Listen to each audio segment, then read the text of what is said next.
دربار پہ جانے کی کوئی گنجائش ہے؟ دم تعویذ کروانا صحیح؟ جی دربار پہ آپ جا سکتے ہیں, وہاں جا کے بابا جی کے لیے دعا کریں کہ اللہ تعالیٰ ان کے چھوٹے بڑے گناہ معاف کر دیں. گناہ ہی ظاہر گناہ ہی معاف کروانے ہوتے ہیں, نیکیوں کا تو اجر مل ہی جائے گا نا ان کو. اچھا, ان کے لیے دعا کریں, جس طرح ہم قبرستان جا کے دعا کرتے ہیں اس طرح آپ دعا کریں. دعا وہاں جا کے ان سے نہ مانگیں, ان کے لیے اللہ سے مانگیں. ان کے لیے اللہ سے مانگیں. مسئلہ بتاتے ہیں تو اس کی سند کیا ہے آپ کے پاس جب آپ مسئلے بتاتے ہیں؟ سند قرآن میں لکھا ہوا ہے. قرآن میں. مجھے یہ بتائیے, اگر کوئی 5ویں کلاس کا اسٹوڈنٹ آپ کو کہے کہ سورۃ البقرہ کی آیت نمبر 279 میں لکھا ہے کہ سود کھانے والے کے خلاف اللہ اور اس کے رسول کی جنگ ہے, تو آپ اسے مولوی کی ڈگری مانگیں گے یا 279 نمبر آیت پڑھیں گے سورۃ البقرہ کی؟ تو یہ سند ہے ہماری, سند قرآن بخاری مسلم ہے. ٹھیک ہو گیا. جہیز پہ جو شرعی حکم ہے وہ کیا ہے سب کانٹیننٹ میں؟ اگر کوئی عورت بیاہ کے جاتی ہے اپنے خاوند کے گھر اور اس کا باپ اسے کچھ گفٹ کرنا چاہتا ہے تو کر لے. جہیز کی ڈیمانڈ کرنا لعنت ہے. ٹھیک ہے, جہیز دینا لعنت نہیں ہے. مجھے بتائیں, اگر آپ اپنے نوجوان لڑکے کو 1 to 5 نکلوا کے دیتے ہیں, اس کے ایکویلنٹ آپ بچی کو کوئی اور گفٹ کر دیتے ہیں, تو اس سے کیا فرق پڑتا ہے؟ بچوں کو تو آپ کاروبار سیٹ کر کے دیتے ہیں, تو بچیوں کو آپ نے کچھ نہیں دینا, اپنی مرضی سے دیں. جہیز لعنت ہے جو یہ بولا جاتا ہے, وہ قرآن و حدیث نہیں ہے, بولا جاتا ہے. ہمارے استاد ڈاکٹر سرار صاحب بھی اس کو کنڈیم کرتے تھے. اس پوائنٹ آف ویو سے کہ آپ ڈیمانڈ کریں, ٹھیک ہے, وہ غلط ہے.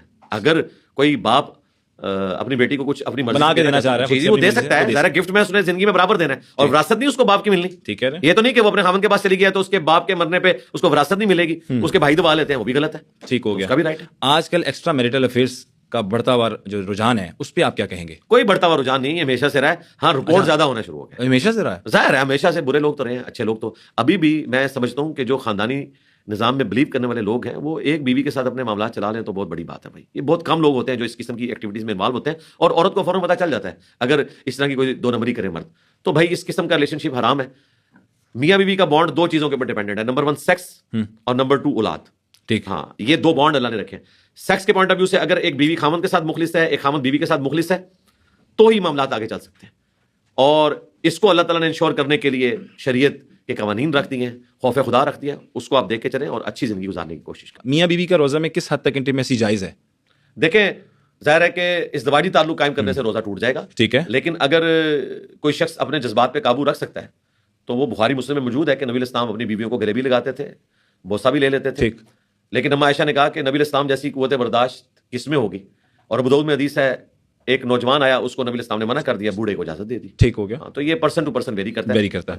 فطرانہ کتنا ہوتا ہے اور صدقہ فطر دینا لازمی ہے؟ جی لازمی ہے, واجب ہے. بخاری مسلم میں حدیث ہے کہ گھر کے ہر فرد, چھوٹا ہو بڑا ہو, غلام ہو بچہ ہو, اس دن بھی کوئی پیدا ہوا ہے تو 1 سا گندم یا کوئی اور جنس آپ نے دینی ہے, یا اس کے ایکویلنٹ آپ مالیت دے دیں. 1 سا آلموسٹ 2.75 کلو گرام, 3.25 کلو گندم یا اس کی قیمت بنتی ہے آج کے ڈیٹ میں. ٹھیک ہو گیا. کھجوروں میں آپ دینا چاہیں تو وہ بھی اتنا ہی ہے, 2.75 kg. صحیح ہو گیا. علی بھائی جان بچانے کے لیے کبھی ملک چھوڑ کے تو نہیں جائیں گے؟ یہ سوال آیا ہے. اتنے کچھ ہو چکا ہے, ابھی ادھر بیٹھے میں نے کچھ جانا ہے بھائی. ٹھیک ہے, دعوت کے لیے ٹریول کیوں نہیں کرتے؟ ضرورت ہی نہیں ہے. میں لوگوں کے گھروں میں پہنچ گیا ہوں موبائل کے ذریعے, تو میں جب گھر کے اندر پہنچ گیا ہوں تو گھر کے باہر کسی گراؤنڈ میں جا کے یا مسجد میں جا کے میں نے درس کیوں دینا. ٹھیک ہے. اسلام میں فیملی پلاننگ حرام ہے؟ نہیں حرام نہیں ہے, بہت ضروری ہے, کرنی چاہیے. نیچرل اللہ نے رکھی ہوئی ہے.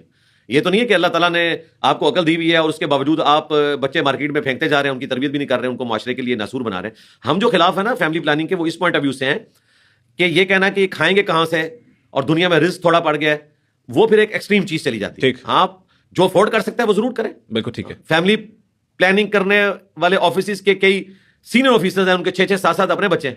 صحیح ہو گیا. تو اگر آپ کا ریسورسز ہیں تو ٹھیک ہے, سورسز ہیں تو آپ جتنے مرضی کریں. جی جی لیکن سب کی تربیت کریں. سب کی تربیت پہلے تو ہوتے تھے نا ساروں کے بھائی, صحیح کہہ رہے ہیں. وہ اس لیے بھی ہوتے تھے کہ بہت تھوڑے بچتے تھے. یہ تو بیماریوں پہ قابو پا لیا انسان نے.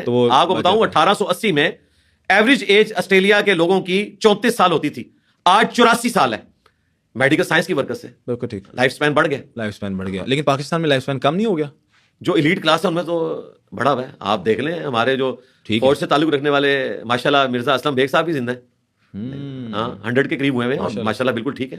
اچھا ہاں بالکل صحیح ہو گیا. تو پاکستان میں بھی جو لوگ ان چیزوں کا خیال رکھتے ہیں وہ اچھی صحت گزار ہیں. بالکل ٹھیک ہو گیا. اور امریکہ کے تو سارے پریزیڈنٹ زندہ ہیں ابھی تک. زندہ ہیں ابھی تک. دیکھیں کتنی عمریں ہوئی ہیں, سارے وہ زندہ ہیں. بالکل ٹھیک کہہ رہے ہیں. دربار پہ ورلڈ وار 2 کے لوگ موجود ہیں بھائی ابھی تک. ورلڈ وار 1 کے بھی شاید کوئی اکا دکا نکل آئے. یہ ایج بڑھانے کے کوئی انجیکشن تو نہیں لگواتے؟ نہیں انجیکشن نہیں, ظاہر ہے وہ ہائیجینک فوڈ استعمال کرتے ہیں, باقی چیزوں کا خیال رکھتے ہیں, اپنی صحت کا خیال رکھتے ہیں. یہ تو نہیں جانوروں کی طرح کھانا شروع کرتے ہیں, تو ان چیزوں کا خیال رکھتے ہیں, پھر بیماریوں کا علاج بھی ہے. ٹھیک ہو گیا. اس وجہ سے